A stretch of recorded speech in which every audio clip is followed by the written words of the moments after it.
This is your Danish English special report, Poverty Reform in Denmark. We'll be looking at the early effects of July 1st of 2025, Kontanthjælpsreformen, welfare reform in Denmark. In this special report, we'll look at the aftermath of 2025 social assistance reform, growing division and real-life consequences. Greetings and welcome to this special report by Danish-InfoNews TV. Danish-InfoNews TV presents this extended special edition on Denmark's 2025 social assistance reform, Kontanthjælpsreformen. A reform that promised simplification, fairness, and stronger incentives to work. 3 months after its implementation, however, local politicians, social organizations, and affected citizens are raising alarms about unintended and serious consequences. Before we begin, remember to subscribe to Danish-InfoNews TV for continued coverage of Danish welfare policy, social inequality, and human stories behind the statistics. Let's look at the personal story of Tia Goddesen, Life on the Edge. In Vada, we have 30-year-old Tia Goddesen, who is older, lives with autism, ADHD, and schizotypy. She has been living with these conditions for nearly a decade. She relied on social assistance since before the July 2025 reform. She received just over 9,400 Danish kroner monthly. Now her income has fallen to 5,819 kroner monthly. Her everyday life revolves around strict budgeting, about 500 kroner a week for food, hygiene, and daily needs. Even toilet paper feels like a luxury now, she says quietly. Gaming offers her an escape.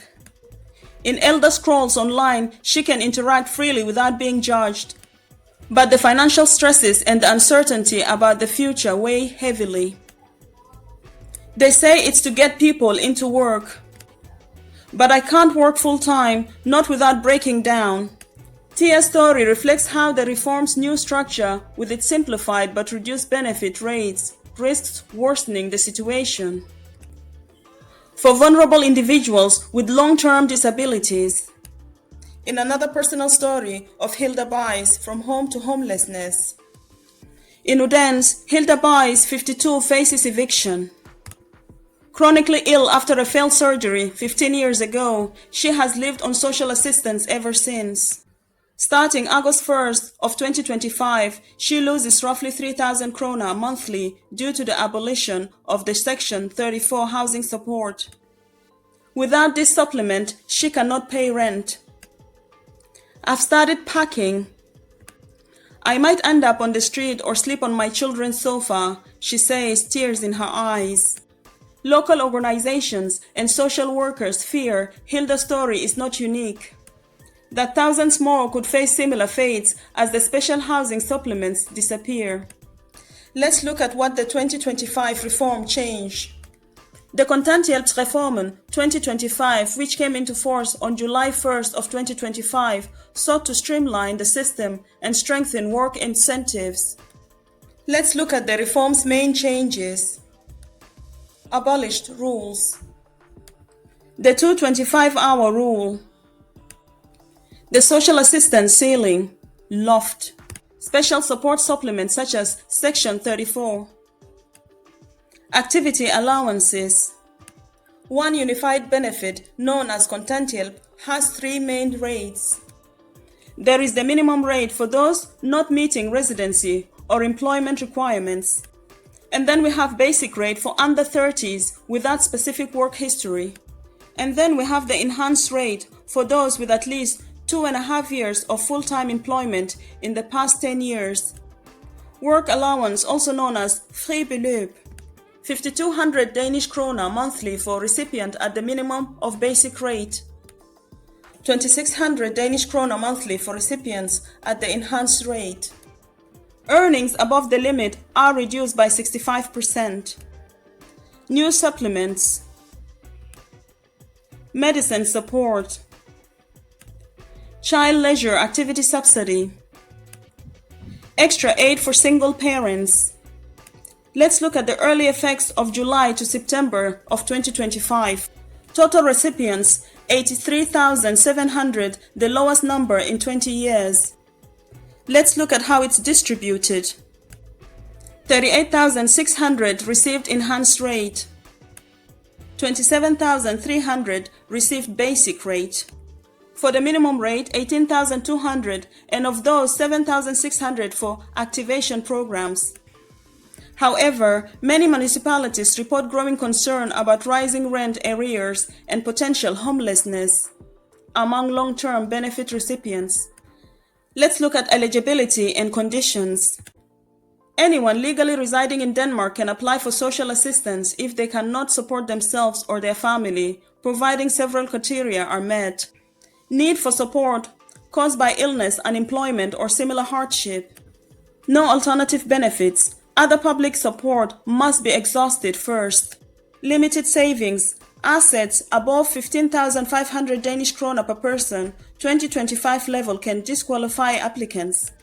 Spousal income considered. Married couples are assessed jointly. Recipients must also be available in the labor market or participate in activation programs. Complete the job center evaluation to determine if you are job ready or activity ready. Rates depend on meeting. Residency requirement. A 9-year legal stay in Denmark within the last 10 years. Employment requirement. 2.5 years of full-time work equivalent to 4,810 hours in the past decade. Failure to meet these conditions places individuals on the minimum rate, currently around 6,800 krona monthly before tax. Social Democrats in uproar. We're pressing families already on the ground. By early October of 2025, discontent has spread inside the ruling Social Democratic Party itself. At the party's annual congress in Aalborg, Prime Minister Mette Frederiksen defended the reform. We stand by the reform. It's a good one, she said firmly. But across Denmark, local Social Democratic City Council members are warning of rising homelessness and social despair. There's no reason to pressure families who are already struggling, says Turan Savas, city councillor in Fredericia. We can't let this continue. People be thrown out of their homes. We are a welfare society. In Copenhagen, city representatives Susan Hillund fears the reform could create more homelessness. As she says, having a home is a basic condition for moving forward. Without it, you have nothing. In Slagelse, Social Committee Chair Sofia Janning calls for renegotiation. Yes, there must be rights and obligations. But those who can't contribute must be protected. Otherwise, it's not social democracy. And in Gladsaxe, Mayor Trine Grasse has already allocated extra millions in the local budget to offset the lower assistance rates. We are deeply concerned that some residents simply won't be able to pay rent, she says. Regional fears. We will see more poverty. In Aarhus, Deputy Mayor Eva Boykotsmeinert worries that child poverty and homelessness will rise. I spoke to a woman in Kjellerup who has only 500 krona per week for food for herself and her son. While prices are rising, it's impossible. In Aalborg, welfare councillor Nuruddin Hussein paints a grim picture. Some residents have lost 5,000 to 6,000 krona per month. This reform creates poverty. Many won't be able to stay in their homes. He emphasizes that while employment is the goal, not everyone can transition to work quickly. Those furthest from the labor market need special help, not cuts. Government response. We've built in safeguards. Employment Minister Kåre Dybwad rejects the criticism, insisting the reform includes protection and incentives. Recipients can earn more without deduction and get supplements for medicine and children. There are tools to withstand the transition, he says. When asked whether the dissent within his own party worries him, he responds, "Of course it does. But the municipalities must also use their powers, for example, to place recipients in affordable housing before calling for legislative changes." Statistical snapshot, August of 2025. Total recipients 82,206.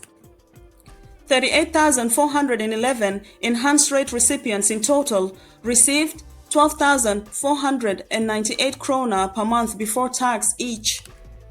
26,613 recipients of basic rate receive 7,205 Danish krona per month before tax.